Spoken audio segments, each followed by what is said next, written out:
ಇದು ಜೋಗ್ ಫಾಲ್ಸಲ್ಲಿ ಇಲ್ಲ ನೋಡಿ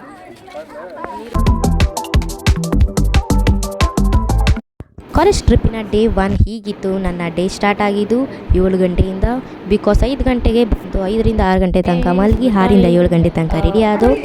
ಸೊ ಇನ್ನೂ ಎಲ್ಲ ರೆಡಿ ಆಗ್ತಿದ್ದಾರೆ. ನಾನು ಸ್ವಲ್ಪ ಬೇಗ ಎದ್ದು ರೆಡಿ ಆದೆ. ನಮ್ಮ ಶ್ರೇಯಾ ರೆಡಿ ಆಗ್ತಿದ್ದಾಳೆ ಹಿಂದೆ. ಇಲ್ಲಿ ನಮ್ಮ ಮೇಘನ ಅವರು ವೀಡಿಯೋ ಮಾಡ್ತಿದ್ದಾರೆ, ಪಂಚಮಿ ಅವರು ವೀಡಿಯೋ ಹಿಡಿತಿದ್ದಾರೆ. ಇಲ್ಲಿ ನೋಡಿ ನಮ್ಮ ಅನುಷಾ ಅವರು ರೆಡಿ ಆಗ್ತಾ ಇದ್ದಾರೆ, ಅವರೇನೋ ವೀಡಿಯೋ ಮಾಡ್ಕೋತಾ ಇದ್ದಾರೆ. 7:15ಗೆ ಬನ್ನಿ ಅಂತ ಅಂದಿದ್ರು. ಸೊ ನಾವು ಬಂದು ಇವಾಗ ನಾಷ್ಟ ತಿಂದು ನಿಂತಿದ್ದೀವಿ. ನಮ್ಮ ಸಂತು ಬೇರೆ ತರಲೆ ಮಾಡ್ತಾನೆ, ವೀಡಿಯೋ ಮಾಡ್ತಾಯಿದ್ವಿ. ನಾವಿದ್ದಂಥ ರೆಸ್ಟೋರೆಂಟ್ ಲಾಡ್ಜ್ ಓಷನ್ ಕಂಫರ್ಟ್ ಅಂತ. ಬೆಳಗ್ಗೆ ತಿಂಡಿ ಎಲ್ಲ ಇಲ್ಲೇ ತಿಂದಿದ್ದು. ನನ್ನ ಡೇ ಔಟ್ಫಿಟ್ ಹೀಗಿತ್ತು. ಫಸ್ಟ್ ಔಟ್ಫಿಟ್ ಆ್ಯಕ್ಚುಲಿ ಒಂದು ಗ್ರೂಪ್ ಫೋಟೋ ತೆಗೆಸ್ಕೊಂಡು ನಮ್ಮ ಕ್ಲಾಸ್ ಅವ್ರ ಜೊತೆ. ಅದಾದಮೇಲೆ ನಾವು ಹೋಗಿದ್ದು ಶಿವರಾಮ್ ಕಾರಂತ್ ಅವರ ರಂಗಮಂದಿರ. ಇದು ಸೌತ್ ಇಂಡಿಯಾದಲ್ಲೇ ಫಸ್ಟ್ ಅಂತ ಸ್ಟಾರ್ಟ್ ಮಾಡಿದ್ದು. ಇದನ್ನು ನೋಡಿಕೊಂಡು ಚೆನ್ನಾಗಿತ್ತು. ಆ್ಯಕ್ಚುಲಿ ಹಿಂದೆಗಡೆ ಅವರು ಡ್ರಾಮಾ ಪ್ರಾಕ್ಟೀಸ್ ಮಾಡ್ತಾಯಿದ್ರು, ಬಟ್ ಅದನ್ನು ನೋಡೋಕ್ಕೇನು ಬಿಡಲಿಲ್ಲ. ಬಟ್ ಅವ್ರು ಹೇಗೆ ಮಾಡಿದ್ದಾರೆ ಅಂತೆಲ್ಲ ಒಂದೊಂದು ಫೋಟೋ ಒಂದೊಂದು ವೀಡಿಯೋ ಎಲ್ಲ ಹಾಕಿದ್ದಾರೆ. ಮೇಲೆ ಅದ್ರ ಕೆತ್ತನೆ ಎಲ್ಲ ಇತ್ತು. ಆಮೇಲೆ ಗೊಂಬೆ ಮನೆ ಅಂತ ಇದು ನೋಡಿ ಫುಲ್ಲು ಆ್ಯಕ್ಚುಲಿ ಅಡಿಕೆಯಿಂದನೇ ಮಾಡಿರೋದು ಆ ಚಿತ್ರ. ಸೊ ಚೆನ್ನಾಗಿತ್ತು. ಆಮೇಲೆ ನೀನಾಸಂ ರಂಗ ಶಿಕ್ಷಣ ಕೇಂದ್ರ, ಇವಾಗ ನೀನಾಸಂ ಶಿಕ್ಷಣ ಕೇಂದ್ರ ಅಂತ ಇದೆ. ಸೊ ಅಲ್ಲಿ ಹೇಳ್ಕೊಡ್ತಾರೆ, ಡ್ರಾಮಾ ಪ್ರಾಕ್ಟೀಸ್ ನಡೆಯುತ್ತೆ, ಹೇಳ್ಕೊಡ್ತಾರೆ. ಮೇಲೆ ಅಲ್ಲಿ ನೋಡಿದ್ರೆ ಟಚ್ ಮೀ ನಾಟ್ ಪ್ಲ್ಯಾನ್ ಸಿಕ್ತು. ನಾನು ನೋಡಿದೆ, ಬಟ್ ನೆಕ್ಸ್ಟ್ ನೋಡಿದೆ. ನೆಕ್ಸ್ಟ್ ಹೋಗಿದ್ದು ನಾವು ಶ್ರಮಜೀವಿ ಆಶ್ರಮ ಅಂತ. ಇದು ಫಸ್ಟು ಕೋಪರೇಟಿವ್ ಸೊಸೈಟಿ. ಆ್ಯಕ್ಚುಲಿ ಇಲ್ಲಿ ಬರೀ ವುಮೆನ್ಸೇ ನಡೆಸೋದು. ನಾವು ಫಸ್ಟು ಹೋಗ್ತಿದ್ದಾಗ ಒಂದು ಗ್ರೂಪ್ ಫೋಟೋ ತೆಗೆಸ್ಕೊಂಡು ಆಮೇಲೆ ಇದು ದಾರ ನಾವು ಇವರು ಅಂದರೆ ಕಾಟನ್ನ ಆಚೆಯಿಂದ ತರ್ತಾರೆ, ಎಕ್ಸ್ಪೋರ್ಟ್ ಮಾಡ್ಕೋತಾರೆ. ಬಟ್ ಈ ಮಿಕ್ಕಿದ ಪ್ರಾಸೆಸ್ ಎಲ್ಲ ಇವರೇ ಮಾಡೋದು. ಆ ದಾರಾಗೆ ಡೈಯಿಂಗ್ ಮಾಡೋದು ಆಗಲಿ, ಒಣಗ್ಸೋದಾಗಲಿ, ಅದನ್ನು ಬಟ್ಟೆಯಾಗಿ ಇದು ಮಾಡೋದಾಗಲಿ ಎಲ್ಲ ವುಮೆನ್ಸೇ ಜಾಸ್ತಿ. ಇದು ನೋಡ್ತಾ ಇರ್ಬೋದು ನೀವು, ದಾಳಂಬ್ರಿ ಸಿಪ್ಪೆ ಬರುತ್ತಲ್ಲ ಅದ್ರ ಕಲರ್, ಅಂದರೆ ಕಾಯಿ ಕಲರ್. ಇದು ದಾಳಿಂಬೆ ಸಿಪ್ಪಿನ ಕಾಯಿ ಕಲರು, ಇದು ಇಂಡಿಗೋ ಕಲರು. ಇವರು ಇಲ್ಲಿ ಆ್ಯಕ್ಚುಲಿ ಎಲ್ಲ ಫ್ರೂಟ್ಸ್ ಪೀಲ್ಸ್ ಬರುತ್ತಲ್ಲ ಹಣ್ಣಿನ ಸಿಪ್ಪಿಂದನೇ ತಯಾರಿಸೋದು. ನೋಡಿ ದಾರ ಎಷ್ಟು ಗಟ್ಟಿ ಇದೆ ಅಂದರೆ ಕಿತ್ತಿದ್ರೂ ಕಿತ್ತೋಕ್ಕೆ ಆಗಲಿ ಅಷ್ಟು ಗಟ್ಟಿ ಇದೆ. ಆಮೇಲೆ ಅದನ್ನೆಲ್ಲ ಒಣಗಿಸಿ, ಅಂದರೆ ದಾರ ನೇಯ್ದು ಆದಮೇಲೆ ಒಣಗ್ಸೋಕೆ ಇಕ್ಕಿದ್ರು. ಸೊ ಆಮೇಲೆ ಇದನ್ನೆಲ್ಲ ಬಂಡಲ್ಲು ಒಣಗಾದ್ಮೇಲೆ ಇಕ್ಕಿದ್ದಾರೆ. ಇವರು ಇಲ್ಲಿ ಎಕ್ಸ್ಪ್ಲೈನ್ ಮಾಡ್ತಾಯಿದ್ದಾರೆ ಯಾವ ಊರಿಗೆ ಎಷ್ಟೆಷ್ಟು ಹೋಗುತ್ತೆ, ಇಲ್ಲ ಯಾವುದಕ್ಕೆ ಎಷ್ಟೆಷ್ಟು ಹೋಗುತ್ತೆ, ಅಂದರೆ ಒಂದು ಬಟ್ಟೆಗೆ ಇಷ್ಟು ಹೋಗಬೇಕು ಅಂತ. ಇವಾಗ ಒಂದು ಬೆಡ್ಶೀಟ್ ತೊಗೋಬೇಕು ಅಂದರೆ ಅಷ್ಟು ಅಂತ ಆ ಥರ ಎಕ್ಸ್ಪ್ಲೈನ್ ಮಾಡಿದ್ರು. ಅದನ್ನೆಲ್ಲ ಒಂದೊಂದು ಬಟ್ಟೆಲ್ಲ ಇಕ್ಕಿರ್ತಾರೆ.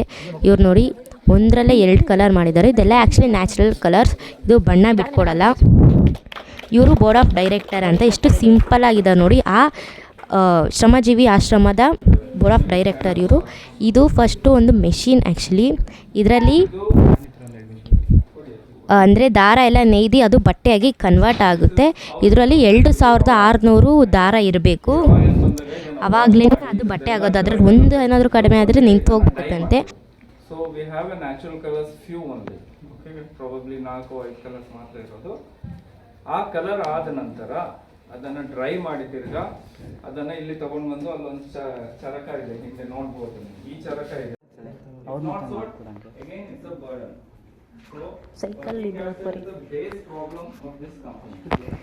ಚರಕ ನೋಡ್ಕೊಂಡಾದ್ಮೇಲೆ ನಾವು ಹೋಗಿದ್ದೆ ಡಿಸೈನ್ ಸೆಂಟರ್. ಇಲ್ಲಿ ಸ್ಯಾರಿ ಹೇಗೆ ಪ್ರಿಂಟ್ ಮಾಡ್ತಾರೆ, ಟಾಪ್ಸ್ ಎಲ್ಲ ಹೇಗೆ ಮಾಡ್ತಾರೆ ಅಂತ ತೋರಿಸಿದ್ರು. ಇಲ್ಲೆಲ್ಲ ಡಿಸೈನ್ಸ್ ನೋಡಿ ಹೇಗೆ ಮಾಡ್ತಾರೆ ಅಂತ. ಅಂದರೆ ವುಡನ್ ಬ್ಲಾಕ್ಸಲ್ಲಿ ಪ್ರಿಂಟ್ ಮಾಡ್ತಾರಂತೆ ಡಿಸೈನ್ಸು. ಅಂದರೆ ಈ ಕಲೆ ಹೋಗೋದೇ ಇಲ್ಲ. ಈ ಡಿಸೈನ್ ಅಂತೂ ನಾವು ಎಷ್ಟೇ ವಾಶ್ ಮಾಡಿದ್ರೂ ಕಡಿಮೆನೇ ಆಗಲ್ಲ, ಆ ಥರ ಇರುತ್ತೆ. ಇವರೇ ಸ್ಯಾರಿ ಮಾಡಿರೋದು ಫುಲ್ಲು ನೋಡಿ. ಈ ಥರ ಎಲ್ಲ ಕಟ್ ಮಾಡಿಕೊಂಡು ಸ್ಪಂಜಲ್ಲಿ ಈಗ ಕೆತ್ತನೆ ಮಾಡ್ಕೊಂಡೆಲ್ಲ ಮಾಡ್ತಾರೆ. ಎಲ್ಲ ಹ್ಯಾಂಡ್ ವರ್ಕೆ ಆ್ಯಕ್ಚುಲಿ ಇಲ್ಲೆಲ್ಲ.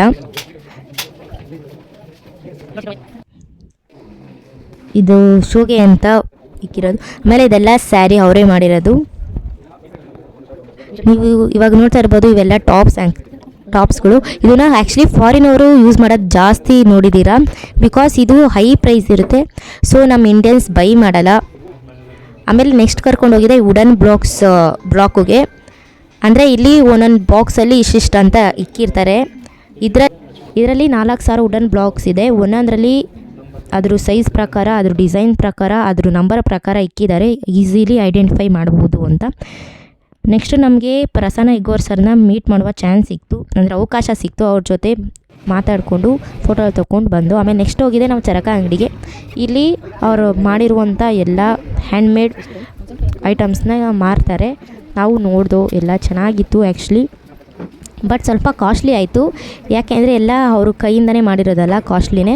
ನಮ್ಮ ಇಂಡಿಯನ್ಸು ಆ್ಯಕ್ಚುಲಿ ಈ ಥರ ಎಲ್ಲ ಯಾವುದೂ ಬೈ ಮಾಡಲ್ಲ, because they always choose cheap ಅಲ್ವಾ. ಕಡಿಮೆ ಬೆಲೆಗೆ ಯಾವ ಸಿಗುತ್ತೋ ಅದನ್ನು ತೊಗೋತಾರೆ. ಇದು ಸ್ಯಾರಿ ನೀವು ನೋಡ್ತಾ ಇರ್ಬೋದು, ಅವ್ರು ಮಾಡಿರುವಂಥ ಸ್ಯಾರಿ. ಇದು ಡೈರಿ ಆ್ಯಕ್ಚುಲಿ ನಮ್ಮ ಫ್ರೆಂಡ್ ತೊಗೊಂಡ್ಲು, ನಾನೇನು ತೊಗೊಂಡಿಲ್ಲ. ಆಮೇಲೆ ನೆಕ್ಸ್ಟು ನಾವು ಹೋದೋ ಜೋಗ್ ಫಾಲ್ಸ್ಗೆ. ಜೋಗ್ ಫಾಲ್ಸ್ ಹೇಗಿದೆ ಅಂತ ನೋಡ್ಕೊಂಡು ಹೋಗೋಣ ಬನ್ನಿ. ಫಸ್ಟ್ ಎಂಟ್ರೆನ್ಸ್ ಫೀಸ್ 10 ರೂಪಾಯಿ ಆಯಿತು. ಮಾನವನಾಗಿ ಹುಟ್ಟಿದ ಮೇಲೆ ಏನೇನ್ ಕಂಡಿ, ಸಾಯೋ ತನಕ ಸಂಸಾರದೊಳಗೆ ಗಂಡಗೊಂಡಿ, ಏರಿಕೊಂಡು ಹೋಗೋದಿಲ್ಲ ಸತ್ತಾಗ್ ಬಂಡಿ, ಇರೋದ್ರೊಳಗೆ ಒಮ್ಮೆ ನೋಡು ಜೋಗ ಗುಂಡಿ. ಇದು ನಾನು ಹೋದಾಗ ಒಂಚೂರು ನೀರಿಲ್ಲ, ನಲ್ಲಿಲಿ ನೀರು ಹರಿದಂಗೆ ಹರಿತಿತ್ತು. ಆ್ಯಕ್ಚುಲಿ ಇದು ಸಾಗರ್ ತಾಲೂಕಲ್ಲಿದೆ, ಶಿವಮೊಗ್ಗ ಡಿಸ್ಟಿಕ್ಕು. ಇದು second higher water falls, Sharavathi ನದಿಯಿಂದ ಬರುವಂಥ ವಾಟರ್ ಫಾಲ್ಸ್. ಇದು 253 ಮೀಟರ್ ಇದೆ, ಅಂದರೆ 830 ಅಡಿ, ಅಂದರೆ ಹತ್ತತ್ರ ಗುಣ ಕೇವ್ಸ್ ಅಷ್ಟೇ ಬರುತ್ತೆ. ನೀವು ಆಗಸ್ಟ್ ಮತ್ತು ಡಿಸೆಂಬರ್ ಒಳಗಡೆ ಹೋದರೆ ಚೆನ್ನಾಗಿರುತ್ತೆ. ಈ ಥರ ಎಲ್ಲ ನೀರು ನೋಡ್ಬೋದು, ಜಾಸ್ತಿ ನೀರು ನೋಡ್ಬೋದು. ನಾವು ವಿಂಟರು ಇಲ್ಲಾಂದರೆ ರೈನಿ ಸೀಸನಲ್ಲಿ ಬಂದರೆ ಈ ಥರ ಇರುತ್ತೆ. ಮೊದಲು ಕೆಳಗೆ ತನಕ ಬಿಡೋರು, ಬಟ್ ಇವಾಗ ಬಿಡಲ್ಲ, ನೀರಿಲ್ಲ ಅಂತ. ಫಾಲ್ಸಿಗೆ ಬಂದಿದ್ದು, ಬಟ್ ಸ್ಟಿಲ್ ನೀರಿಲ್ಲ. ಆದರೂ ಜನ ಫೋಟೋ ಶೂಟ್ಗೆ ಏನು ಕಡಿಮೆ ಇಲ್ಲ ನೋಡಿ, ಎಲ್ಲ ಫೋಟೋ ತೆಗ್ಸ್ಕೊತಾ ಇದ್ದಾರೆ. ನೀರೇ ಇಲ್ಲ, ಬರೀ ಹೊಗೆ ಇದೆ, ಫಾಗ್ ಇದೆ ನೋಡಿ ಫ್ರೆಂಡ್ಸ್, ನೀರೇ ಇಲ್ಲ. ಫಸ್ಟ್ ಪಾರ್ಟ್ ಮುಗೀತು. ನಾನು ಸೆಕೆಂಡ್ ಪಾರ್ಟ್ನ ಬೇಗ ಆದಷ್ಟು ಅಪ್ಲೋಡ್ ಮಾಡ್ತೀನಿ. So comment, share and like my video. Thank you for watching guys.